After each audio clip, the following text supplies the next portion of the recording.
नमस्कार, मी दगडे DA, craft instructor, Turner, ITI Dharashiv. आज आपण डायल टेस्ट इंडिकेटरची माहिती घेऊ। त्यालाच आपण डायल गेज असेही म्हणतो।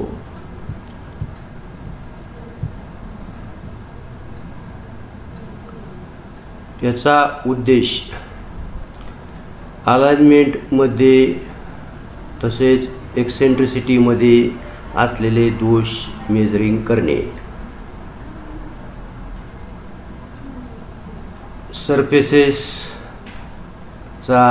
सपाटपणा तसेच बार्स आणि रॉड्समधील समांतरपणा चेक करणे, मशीन टूल्स टेस्टिंग करणे।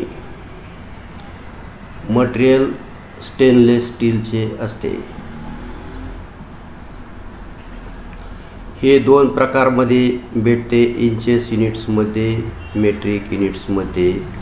Most commonly used metric units आहे।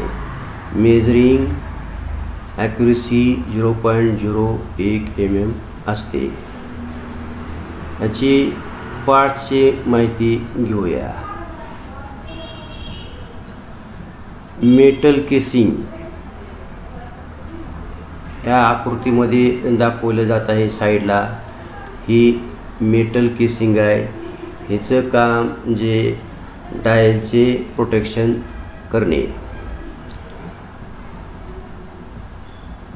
दुसरा आहे रोटेटिंग बेझिल, त्याच्यानंतर locking clamp, graduated dial, 2 pointer needle, stem आणि रॅक स्पिंडल किंवा त्यालाच आपण प्लंजर म्हणतो। याचं कार्य रॅक आणि पिनियनवर चालते।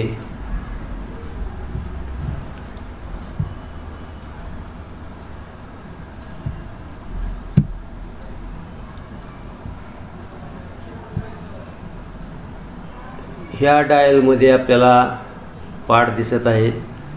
लॉकिंग क्लॅम्प, बेझल, मेन पॉइंटर किंवा त्याला निडल म्हणतो आणि डायलवर केलेले मार्किंग आहे। दुसरा आहे स्मॉल पॉइंटर निडल, त्याच्या खाली आहे स्टेम आणि स्टेममध्ये प्लंजर रेसिप्रोकेट होत असतो, त्यालाच आपण रॅक स्पिंडल म्हणतो।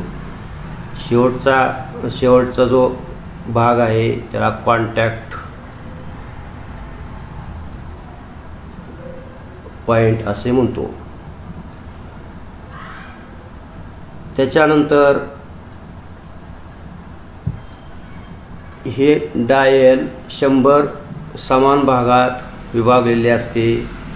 प्रत्येक डिव्हिजन ही ची किंमत ही 0.01 mm असते।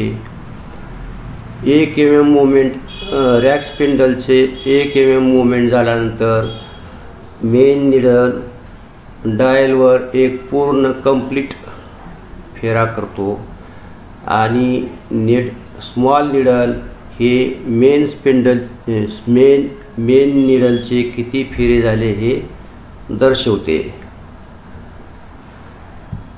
त्याच्यानंतर आपण त्याची आतील रचना पाहूया। रॅक स्पिंडलवर 25 लांबीमध्ये 50 दाते कट केलेले असतात। ह्या रॅकला पिनियन जोडलेले असते आणि त्यावरच एक 75 दात्याचा गिअर जोडलेला असतो, त्यालाच दुसरा एक गिअर जोडलेला असतो। त्याच्याबरोबर हेअर स्प्रिंग असते, ती सर्व गिअर्स जोडून ठेवण्याचे काम करते आणि त्यातला बॅकलेश कमी करते। त्याच्या बाजूलाच स्प्रिंग असते, ज्या वेळेस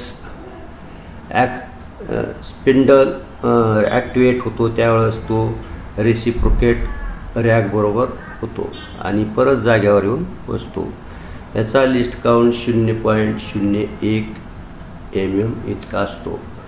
धन्यवाद.